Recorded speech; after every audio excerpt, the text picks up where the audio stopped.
I still remember the way Ethan said it, casually, like it was no big deal. Ryan will stay over while I'm gone. Just so you're not alone in the house. It was the night before his flight. I was standing in the kitchen, rinsing a coffee cup, when he mentioned it. His voice was light, but his eyes were already darting back to the emails on his phone. Another work trip, another week without him. We'd been married for 3 years, and lately, it felt like most of those days had been spent apart. Ryan? Your college friend Ryan? I asked, trying to keep my tone neutral. I remembered Ryan from a few gatherings, tall, easygoing, the kind of man who made everyone feel like they'd known him forever. Ethan nodded, smiling faintly. Yeah. He's in town, anyway. Figured it'd be nice for you to have company. I almost laughed at the idea. Company? I wasn't a child who needed a babysitter. But I didn't argue. Maybe in some small way it would be nice. When Ethan left the next morning, his hug was quick, his suitcase already in hand. I stood by the window and watched him drive away, the sound of the engine fading into the quiet hum of the neighborhood. By late afternoon, Ryan's knock echoed through the house. I opened the door to find him leaning casually against the frame, a duffel bag slung over his shoulder. His smile was warm, the kind that seemed to cut through the stale silence that had settled in the house all morning. Clara, he said, his voice rich and steady. Long time. I stepped aside to let him in, noticing how he glanced around like he was already taking in the details. The vase of lilies on the table, the open book on the couch, the faint scent of coffee still lingering in the air. You didn't have to come, I said as he set his bag down near the stairs. Maybe not, he replied, looking at me with a quiet amusement, but I wanted to. We settled into the living room that evening. I ordered takeout, and Ryan offered to pick it up. When he returned, we sat cross-legged on the couch, boxes of Thai food spread between us. It was easier than I expected, the conversation, the laughter. He asked about my work, my hobbies, things Ethan hadn't asked in months. He noticed when I changed the subject quickly and didn't push. There was something in the way he listened, not just to my words, but to the pauses, the breaths, the things I didn't say. Halfway through dinner, he mentioned Ethan, how they'd been friends since their first year in college. His stories made me smile, but there was a weight beneath them, a quiet acknowledgement that the man he was describing wasn't exactly the one I was married to now. Later, we moved to the back porch. The air was cool, the moon casting a soft silver over the garden. Ryan leaned against the railing, hands in his pockets, and for a moment, it felt like the silence between us wasn't uncomfortable. It was charged, in a way I couldn't quite name. You've got a beautiful home, he said finally, his gaze sweeping the yard before returning to me. But it feels quiet. I met his eyes, unsure if he meant the house or me. It is, I admitted softly. Too quiet sometimes. Something flickered across his face. Understanding, maybe. Or recognition. When we went back inside, I noticed small things. How his shoulder brushed mine when we passed in the hallway. How he reached up to take a mug from the top shelf for me, without asking. How his voice dipped lower when he said my name. I told myself I was imagining it, that I was just used to having someone else here, filling the spaces Ethan usually left empty. That night, as I passed by the guest room, I heard Ryan's voice. Low, steady, almost a whisper. The door was ajar just enough for me to see him sitting on the edge of the bed, phone pressed to his ear. No, she's fine, he was saying. I'll make sure she's okay. A pause. Of course. I always do. I didn't linger to hear more. I slipped into my own room, pulling the door closed behind me. But the words echoed in my mind long after I lay in bed, staring at the ceiling. I wasn't sure why they made my chest tighten. Maybe because they sounded protective. Maybe because no one had spoken about me like that in a long time. When I finally drifted to sleep, it wasn't Ethan's face I saw in my mind. It was Ryan's, leaning against the porch railing, the moonlight catching the edges of his smile. The next morning, sunlight spilled across the kitchen floor, warm and gold. I patted in, still half asleep, and found Ryan already there. He stood by the counter, coffee mug in hand, scrolling through something on his phone. He glanced up when I entered and grinned. Morning, sleepyhead, he teased lightly. I didn't know you were a late riser. I tugged at the sleeves of my sweater. Only when I stay up too late reading. He reached for the coffee pot without asking, pouring a cup and sliding it toward me. Cream and 1 sugar, right? I blinked. How do you know that? His grin widened, but there was something softer behind it. I pay attention. It was such a simple exchange, yet it lingered. Ethan never remembered how I took my coffee. He always asked, as though the answer might have changed overnight. By mid-morning, Ryan suggested we go out to pick up groceries. I didn't have much planned for the day, and the idea of lingering in the house together felt dangerous. So I agreed, thinking maybe a public space would help keep things comfortably distant. At the store, we fell into an easy rhythm, tossing items into the cart and weaving through aisles. At one point, a narrow section forced us closer, his arm brushing mine.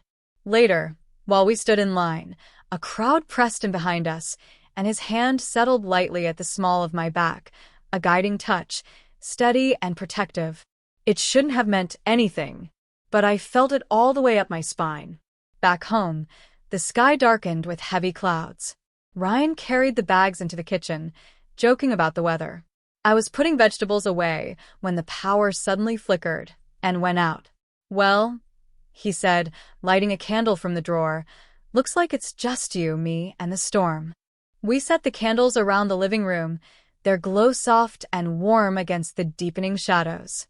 Without electricity, there was nothing to do but talk. And somehow, that felt like the most natural thing in the world. At first, it was easy, silly childhood stories, funny college memories. But as the rain drummed harder against the windows, the conversation shifted. He asked if I was happy living here, if Ethan's work kept him away this much all the time. The question caught me off guard. I hesitated, swirling the tea in my mug. I don't know, I admitted finally. Some days I'm fine. Others, it feels like the walls are closing in. He leaned forward, elbows on his knees, eyes fixed on mine. You deserve more than fine, Clara. I didn't know what to say. My throat felt tight, my heartbeat loud in my ears. For a while, we just sat there, the rain filling the silence between us. Then a sudden gust rattled the window, making me shiver. Ryan noticed instantly. He got up, fetched a blanket from the couch, and draped it over my shoulders. His fingers brushed my arm, light but deliberate. The warmth of the gesture stayed long after he stepped back. We ended up sitting on the floor, sharing the blanket, knees angled toward each other. He told me about his life, the places he'd traveled, the things he wished he'd done differently. And then, in a quieter tone, how he'd always admired the way I carried myself at the few parties we'd both been to. Something shifted inside me. A part of me I'd been ignoring, the part that wanted to be seen, to be valued, stirred awake. It was in the way he held my gaze without looking away. In the way he seemed to listen with his whole body, leaning just close enough that I could feel the faint warmth radiating from him. When his hand moved, brushing mine where it rested on the blanket, my breath caught. It wasn't a grab or a bold move, just a touch. A silent question. I didn't answer out loud. I just let my fingers stay there, near his, until the moment felt too dangerous. I pulled away under the pretense of refilling my tea, but my pulse was still unsteady. That night, lying in bed, I couldn't stop replaying it. The small touches. The look in his eyes when he told me I deserved more. The way he seemed to fill the empty spaces Ethan had left. I told myself it was just a moment. Just a rainy day and too much tea. But I knew, deep down, it was more than that. The storm didn't let up the next day. Gray clouds hung low over the neighborhood, the steady patter of rain blurring the world outside. Ethan had texted me that morning, saying his meetings might run longer than expected and he wouldn't be home until late the following evening. I stared at the message longer than I should have, my phone cold in my hand. Ryan was at the kitchen table, sipping coffee and scrolling through a book on his tablet. He looked up when I walked in. Bad news, he asked. I shook my head, just not surprised. He didn't push. Instead, he suggested a movie to pass the afternoon. With the rain and the dim light, it seemed like the only thing to do. We ended up on the couch, a blanket draped over both our legs. The film was an old favorite of mine, one Ethan never had the patience for. Ryan watched it with the kind of attention that made me feel oddly seen, glancing at me when certain lines made me smile, nodding when I muttered a quiet comment. At some point, our knees touched beneath the blanket. Neither of us moved them away.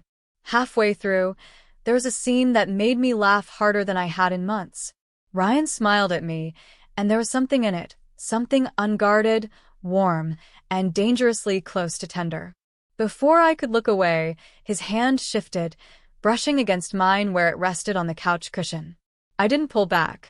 For a while, we stayed like that, hands resting close enough for our fingers to occasionally graze. The movie played on, but the space between us seemed louder than the dialogue. Then he spoke, his voice lower than before. You know, Ethan's lucky. He probably doesn't even realize how lucky. The words hit me harder than I expected. I turned to him, unsure whether to smile or argue. You don't know what our marriage is like, Ryan. He held my gaze, his expression calm but intense. I know what I see. I should have ended it there. I should have shifted the conversation, laughed it off, stood up, anything to break the tension. But instead, I just sat there, watching him watch me, my pulse thudding in my ears. A moment passed, one breath, then another. And then he leaned in. It wasn't sudden or forceful, just a quiet closing of space, giving me every chance to move away. I didn't. The kiss was slow, tentative at first. His hand came up to cradle the side of my face, warm and steady, and I felt the blanket slip slightly from my shoulders. My eyes fluttered closed, the world narrowing to the sound of the rain and the soft press of his mouth against mine. When we finally pulled apart, I was breathless. Neither of us spoke for a long moment. This isn't, I started, but my voice caught. We can't. I know, he said softly, but his thumb brushed over my knuckles, and it didn't feel like the conversation was over. The rest of the afternoon passed in a blur. We didn't kiss again, but the air between us had changed. Every time I passed him in the kitchen, every time our hands touched when setting the table, the weight of what had happened lingered. That night, I lay awake long after I heard Ryan retreat to the guest room. My thoughts tangled and restless, guilt, excitement, confusion. I didn't know what any of it meant, only that a door had opened inside me that I wasn't sure I could close. The next morning, Ethan returned. He came through the door with his usual distracted smile, hugging me quickly before greeting Ryan. They slipped into easy conversation, laughing about something from years ago, and for a moment, I stood apart, feeling like a stranger in my own home. When Ryan finally left, he paused at the door. Ethan had already walked back into the kitchen. Ryan's eyes met mine for a fraction of a second, a look that held more than words could say. And then he was gone. I stood there in the doorway, the rain now just a drizzle, wondering if I'd imagined it all. But deep down, I knew I hadn't. Ethan's voice called from the kitchen, asking if I wanted coffee. I turned toward him, forcing a smile, my heart still beating with the memory of Ryan's touch. I didn't know if I would see him again. I didn't know if I should. But I knew one thing. The quiet of the house no longer felt the same.